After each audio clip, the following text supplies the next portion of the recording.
गांव का नाम था सूरजपुर। चारों ओर हरियाली, बीच में पगडंडी और लोगों के चेहरों पर मेहनत की चमक। उसी गांव के कोने में एक पुराना सा पर सुगंध से भरा ठेला था, चंदन चिकन करी वाला। चंदन अपने काम में निपुण था। उसकी करी का स्वाद इतना मशहूर था कि लोग दूर दूर से खाने आते थे। उस सुबह भी जैसे रोज वह जल्दी उठ गया। सूरज अभी अभी उगा था, आसमान सुनहरा हो रहा था। वो अपनी थैली लेकर चिकन की दुकान पहुंचा और बोला, भाई 10 किलो ताजा चिकन पैक कर दो, जल्दी देना, ठेला लगाना है। देता हूँ भाई, पर आज से दाम बढ़ गए हैं। कितना बढ़ा दिए रे तूने? बस थोड़ा ही भाई, अब 240 रुपए किलो। चंदन ने गहरी सांस ली। ठीक है, दे दे, और कोई चारा भी तो नहीं। वो चिकन लेकर चला आया, लेकिन दिल में चिंता थी। अगर दाम बढ़ा तो प्लेट भी बढ़ानी पड़ेगी, लोग मानेंगे क्या? दोपहर को जब उसने ठेला लगाया तो उसके पुराने ग्राहक आ पहुंचे। एक प्लेट तीखी चिकन करी लगाओ, बहुत भूख लगी है। अरे भाई, अभी लगाता हूँ, पर सुनो आज से दाम बढ़ गए हैं। क्यों भाई, क्या हुआ दाम बढ़ाने को? चिकन महंगा हो गया है और मेहनत भी ज्यादा करनी पड़ती है। अब 180 रुपए प्लेट पड़ेगा। अरे भाई, इतने में तो हम मटन खा लें। इतनी महंगी चिकन करी हमें नहीं चाहिए। इतना कहकर वे चले गए। शाम तक मुश्किल से 2 प्लेट बिकी। चंदन ठेले के पास बैठा और सोचने लगा, अब क्या करूं? अगर यही हाल रहा तो ठेला बंद करना पड़ेगा। तभी एक अजनबी आया, धोती कुर्ता पहने हुए और चेहरे पर मुस्कान। भैया एक प्लेट मटन करी देना। मटन नहीं है भाई, चिकन करी है, दूं क्या? अच्छा, चलो वही दे दो, बहुत भूख लगी है। वो आदमी खाने लगा। कुछ देर बाद बोला, भाई तुम्हारी करी में तो बड़ा स्वाद है, बस कमी है मटन की। आप ठीक कह रहे हो भाई, पर मैंने कभी मटन बनाया ही नहीं। हमारे गांव में तो मटन के ठेले बहुत हैं। अरे भैया, तुम्हारे गांव में वैसा मटन कोई नहीं बना सकता जैसा बिहार का होता है। मसाला और तीखापन बस वहीं का असली होता है। अच्छा, आप बिहार से हैं? हाँ भैया, वहीं का हूं। और मैं बता दूं, अगर तुम चाहो तो तुम्हें बिहार का असली मटन मसाला सिखा सकता हूं। अभी तो जाना होगा, काम है, फिर मिलते हैं। इतना कहकर वो चला गया। रात को जब चंदन घर लौटा, उसकी पत्नी कमला बोली, सुनो जी, वो सेठ फिर आया था पैसे मांगने। हमें जल्दी उसका कर्ज चुकाना होगा। कैसे दूं कमला? अब तो चिकन करी भी नहीं बिक रही, कहां से लाऊं पैसे? अगर ये नहीं बिक रही तो कुछ नया सोचो, कुछ ऐसा जो लोगों को पसंद आए। चंदन एकदम ठहर गया। अचानक उसे उस बिहारी आदमी की बात याद आई। कमला, लगता है अब हमारा स्वाद बदलने वाला है। कल से कुछ नया शुरू करते हैं। अगली सुबह चंदन ने जल्दी उठकर अपने ठेले को देखा, जैसे वो भी कुछ नया इंतजार कर रहा हो। वो बोला, आज उस बिहारी भाई को ढूंढना ही होगा, वही कुछ रास्ता दिखाएगा। वो पूरे गांव में घूमता रहा। चौपाल पर गया, चाय की दुकान पर पूछा, कुएं के पास बूढ़े राम खेलावन से भी पूछा। बाबा, कल एक बिहारी आदमी आया था, लंबा, गोरा, हंसमुख था, देखा कहीं? न रे चंदन, यहाँ तो ऐसा कोई नहीं दिखा। चंदन का चेहरा उतर गया। अब कहाँ ढूंढूं उसे? सोचते हुए वो बाजार की तरफ चल पड़ा। वहाँ एक मटन का ठेला था। मसालों की खुशबू हवा में तैर रही थी। वो पास गया तो देखा, वही बिहारी आदमी मजे से मटन खा रहा था। चंदन ने राहत की सांस ली और बोला, अरे बिहारी भाई, मैं तुम्हें पूरे गांव में ढूंढ रहा था और तुम यहाँ मटन खा रहे हो। अरे भाई, अब जा ही रहा था तुम्हारे गांव से, सोचा जाते जाते थोड़ा मटन खा लूं। भाई, आपने कहा था ना कि आप मुझे बिहारी मटन बनाना सिखाएंगे, वही सीखना है। उसमें कुछ बड़ा राज नहीं है भैया, जैसे तुम चिकन बनाते हो वैसे ही बनाओ। फर्क बस इतना कि उसमें खड़े मसाले, तेज पत्ता, लौंग, इलायची और प्याज थोड़ा ज्यादा डालना। और हाँ, मटन सरसों के तेल में ही पकाना। तब देखना स्वाद ऐसा कि लोग उंगलियां चाटेंगे। बस इतना ही? बस इतना ही भैया। दिल से बनाओगे तो स्वाद अपने आप आएगा। धन्यवाद भाई, कल से मेरा ठेला मटन करी वाला ठेला बनेगा। और दोनों अपने अपने रास्ते चल पड़े, एक नया स्वाद और नई उम्मीद लेकर। अगले दिन सुबह सुबह चंदन उत्साह से भरपूर उठ गया। सूरज की किरणें उसके आंगन में सुनहरी चमक बिखेर रही थीं। सुनिए जी, आज तो बहुत जल्दी उठ गए। आज नया दिन है कमला, और नया स्वाद भी। वो बाजार चला गया। प्याज, टमाटर, अदरक, लहसुन, गरम मसाला और सरसों का तेल खरीदा। दुकानदार ने पूछा, अरे चंदन भैया, आज तो बहुत सारा सामान ले रहे हो। क्या कुछ नया चल रहा है? बस भाई, अब चिकन नहीं, मटन चलेगा।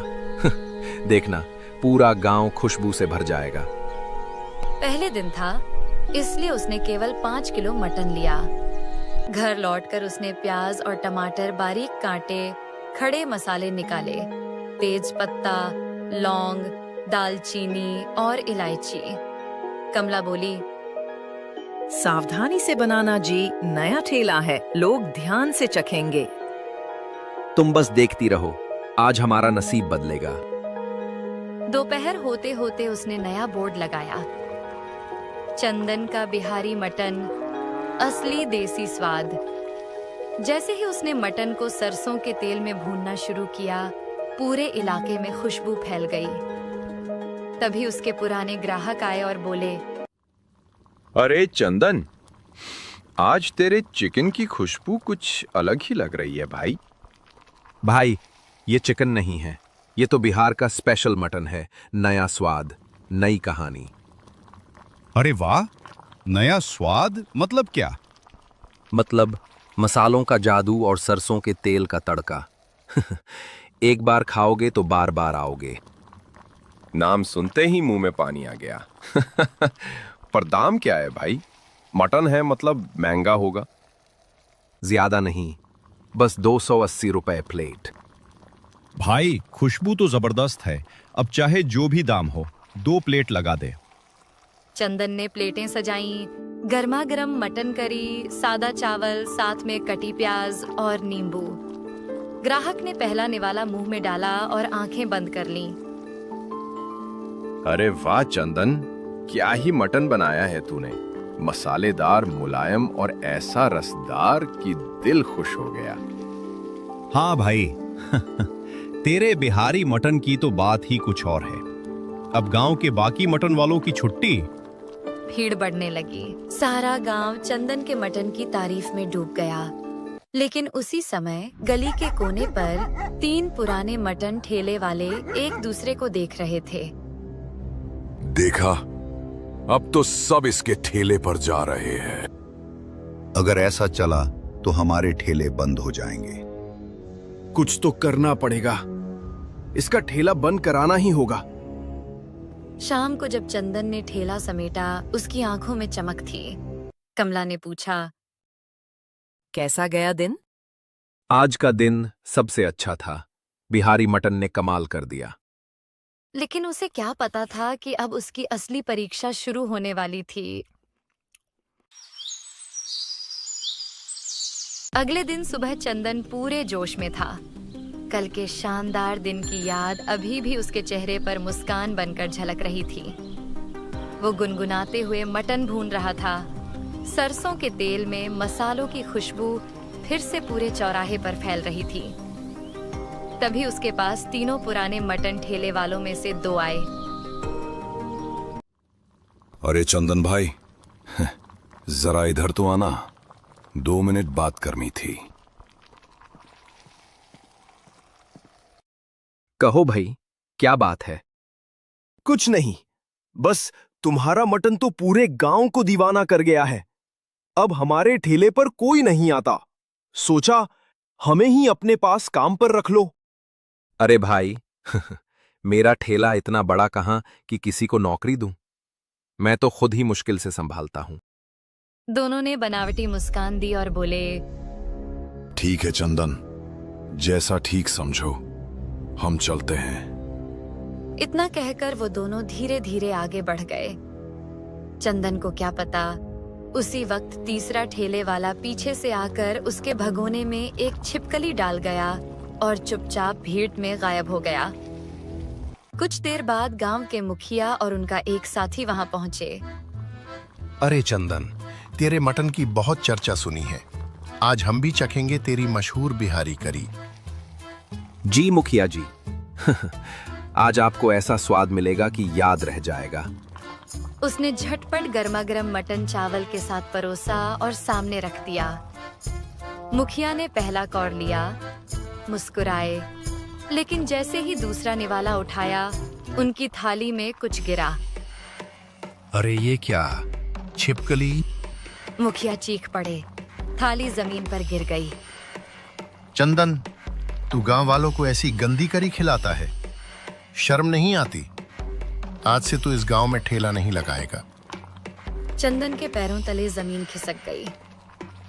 मुखिया जी, मैं कसम खाकर कहता हूं, मुझे नहीं पता ये छिपकली कैसे आई। मैं कभी ऐसा नहीं कर सकता। पर कोई उसकी बात सुनने को तैयार नहीं था। मुखिया और गांव वाले गुस्से में चले गए। चंदन वहीं बैठा रह गया, आंखें भर आईं। फिर धीरे धीरे बोला, जब वो दोनों मुझे ठेले से दूर बुला रहे थे, तभी कुछ गड़बड़ लगी थी। जरूर उन्हीं ने ये किया होगा। उसने गहरी सांस ली और कहा, अब चाहे जो हो जाए, मैं इस साजिश का पर्दाफाश जरूर करूंगा। वो ठेला समेटकर चुपचाप घर चला गया। लेकिन इस बार उसके दिल में डर नहीं, इंसाफ की आग जल रही थी। अगले दिन गांव के चौराहे पर सन्नाटा था। चंदन का ठेला बंद था। वो अपने घर में बैठा सोच रहा था, अगर सच्चाई सामने नहीं आई तो मेरी मेहनत सब व्यर्थ जाएगी। वो सबूत ढूंढने निकल पड़ा। चलते चलते उसने देखा कि तीनों मटन ठेले वालों में से 2 के ठेले पर अच्छी खासी भीड़ थी, लेकिन तीसरे के ठेले पर कोई ग्राहक नहीं। चंदन के चेहरे पर हल्की मुस्कान आई। यही मौका है। अगर मैं इसे अपने पक्ष में कर लूं तो सच्चाई खुद सामने आ जाएगी। वो सीधा उस ठेले वाले के पास गया। वो आदमी उसे देखकर चौंक गया। अरे चंदन, तू यहाँ? सुना था तेरा ठेला तो बंद हो गया। हाँ भाई, कुछ दिन के लिए। पर ये बता, तेरे ठेले पर तो कोई ग्राहक नहीं दिख रहा। बाकियों के ठेले पर तो लाइन लगी है। पता नहीं चंदन, कल तक सब ठीक था, आज कोई आ ही नहीं रहा। अगर तू चाहे तो मैं तुझे बिहारी मटन बनाना सिखा सकता हूं। गांव वाले उसके दीवाने हैं। सच में सिखा देगा? बिल्कुल, पर एक शर्त है। कौन सी शर्त? मुझे पता है तुम तीनों ने मिलकर मेरे मटन में छिपकली डाली थी। अगर तू मुखिया जी के सामने सच्चाई कबूल कर ले तो मैं तुझे पूरा बिहारी मटन बनाना सिखाऊंगा। वो सोच में पड़ गया। वैसे भी मेरा ठेला अब चल नहीं रहा। अगर सच्चाई बोल दूं तो मुझे नया स्वाद भी सीखने मिलेगा। ठीक है चंदन, चलो मुखिया जी के पास चलते हैं। दोनों सीधे मुखिया के घर पहुंचे। वो ठेले वाला बोला, मुखिया जी, चंदन बेगुनाह है। हमने ही मिलकर उसकी करी में छिपकली डाली थी। गलती हमारी थी। क्या तुम तीनों ने एक निर्दोष को फंसाया? ये बहुत बड़ी गलती है। आज से तुम तीनों गांव में ठेला नहीं लगाओगे। फिर उन्होंने चंदन की तरफ देखा और मुस्कुराकर कहा, और चंदन, आज से तू ही गांव का अकेला मटन वाला होगा। तेरा ठेला ही असली ठेला कहलाएगा। धन्यवाद मुखिया जी। आज मेरा विश्वास जीत गया। अगले ही दिन चंदन ने फिर से अपना ठेला लगाया। गांव के लोग उमड़ पड़े। पहले से भी ज्यादा भीड़ थी और यूं चंदन बना गांव का मशहूर बिहारी स्पाइसी मटन वाला, मेहनत, सच्चाई और स्वाद का सच्चा उदाहरण।